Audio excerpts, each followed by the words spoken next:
AITA for not staying with my wife after her C-section? My wife was admitted to hospital for an induction of our second child.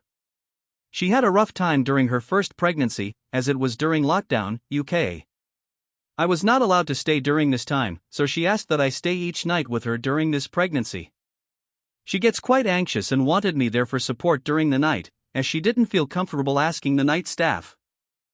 We came to the hospital 2 a.m. on Sunday morning, where she was put on a ward and started on hormones. The labor wasn't progressing very quickly, so she told me to go home around 9 a.m. as she'd need me when the baby came. I came back in the evening and she told me to go home and rest around midnight. I came up early Monday morning and spent the day with her and went home around 5 to spend time with our daughter, staying with my parents. I got a call at 1 a.m. Tuesday from her. She thought she was in labor but didn't think the staff were taking her seriously. I rushed up to the ward. Baby was born 3 hours later via an emergency C-section. We were moved around a fair bit until we were settled in a ward around 4 p.m. on Tuesday. Both extremely tired, her obviously much more, but we managed a few hours as they had a little sofa I could lay down on.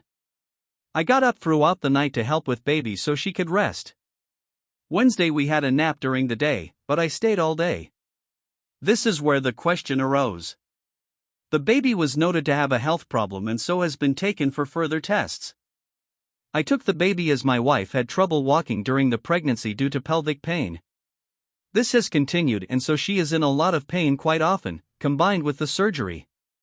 They needed to move us to another ward to observe the baby, but this ward does not have a pull-out bed for partners. I have lower back pain, so I've carried a cushion around to alleviate it whilst she's been in hospital. It doesn't do much, but it means I can sit in the chairs for a bit rather than needing to lie down. I've told me wife that I couldn't stay as I wouldn't be able to sit in the chair all night with no sleep. She expected me to stay the night and continue to help her out during the day. I feel really bad about it, but I wouldn't be able to sleep at all and sitting in the chair would just further screw up my back. Then I'd be of no use the next day without sleep and with back pain. I set everything up for my wife to make it easier for her during the night. I spoke to the staff and told them how anxious she is and that she'd need extra help and told my wife to ask for help when she needed it. I left at 12 a.m. and came back when the doors opened next morning. I've been taking over during the day and letting her rest when she wants to. My argument is that I can't physically stay awake all night and all day.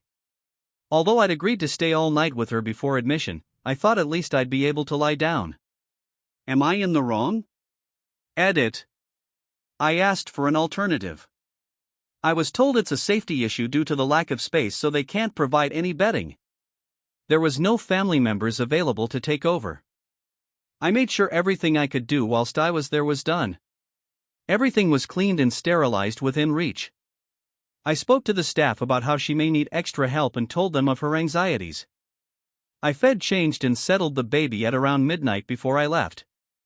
I came back 8 hours later.